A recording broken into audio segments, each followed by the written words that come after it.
Washington, D.C., CNN.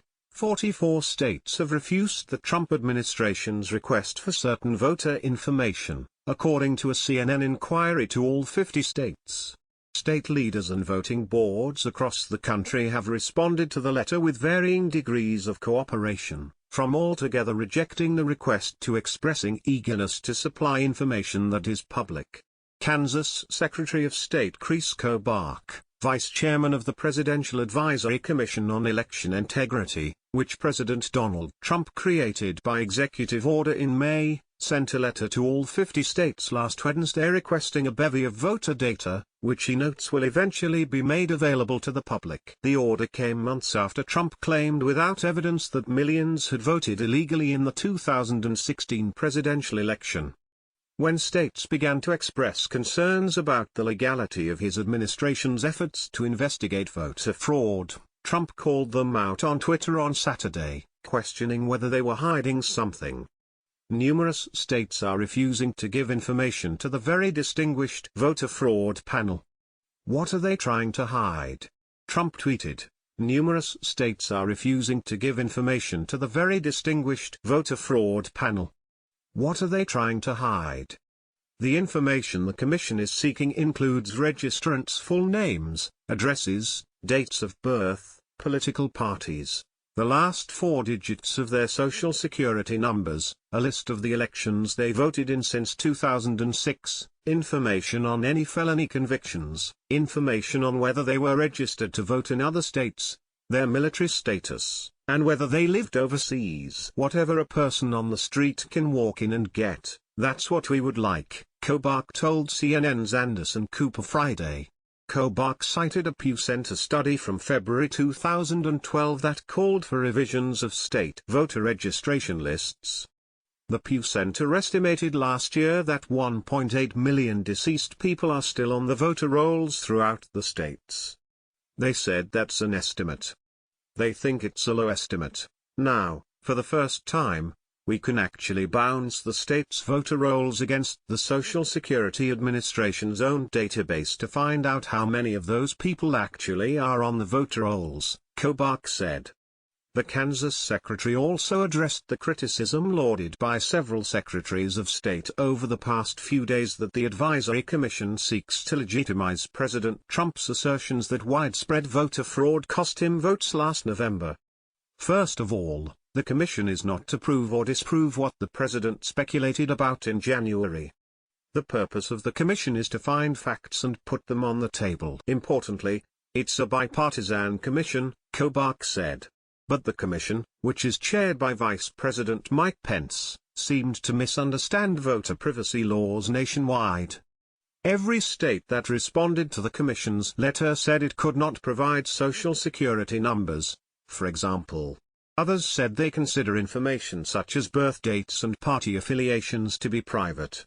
What's more, Kobach asked states to supply the information through an online portal. Many states have rejected this specific request, noting that the commission should file a voter information request through established state websites, as any other party would.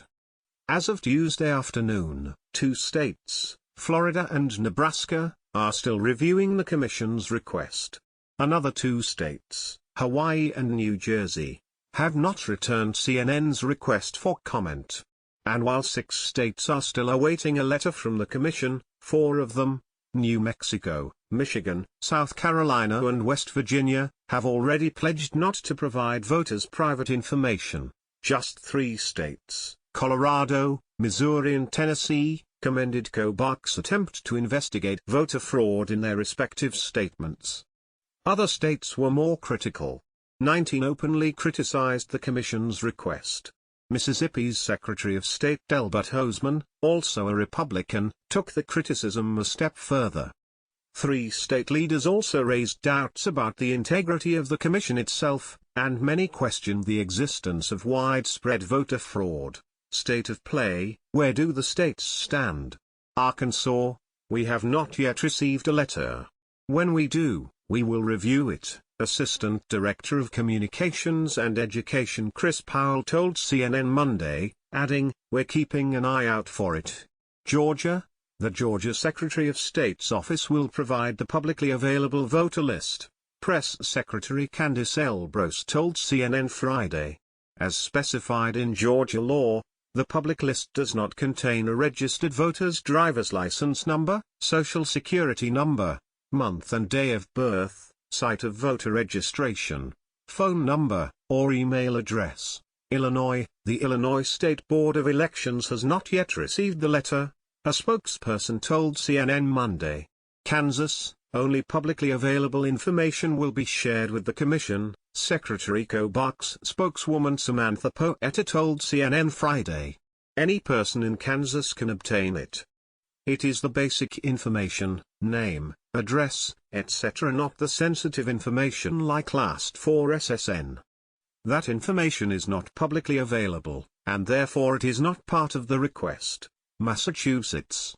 The state's voter registry is not a public record and information in it will not be shared with the Presidential Advisory Commission on Election Integrity, Communications Director Brian S. McNiff told CNN Friday.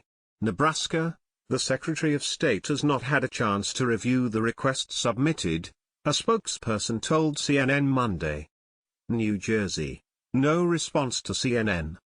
It seems to maybe be a fishing expedition or a witch hunt of some kind, and I'm very concerned about that, Secretary Maggie Toulouse Oliver said on CNN's New Day Tuesday. North Dakota. In an email to CNN Friday, Deputy Secretary of State Jim Silrom said, "We will answer those questions on the survey that North Dakota law allows us to answer." Oklahoma. Full or partial Social Security numbers are not publicly available under Oklahoma law, said Brian Dean, Public Information Officer for the Oklahoma State Election Board, in an email to CNN Friday. We will provide the Commission with the publicly available information they requested, just as we would anyone who requested the information. We are required to provide public information upon request under the Oklahoma Open Records Act. We commonly get requests for our voter list. I would estimate I get at least 2 or 3 requests per day for it. We have instructions available on our website for requesting that data,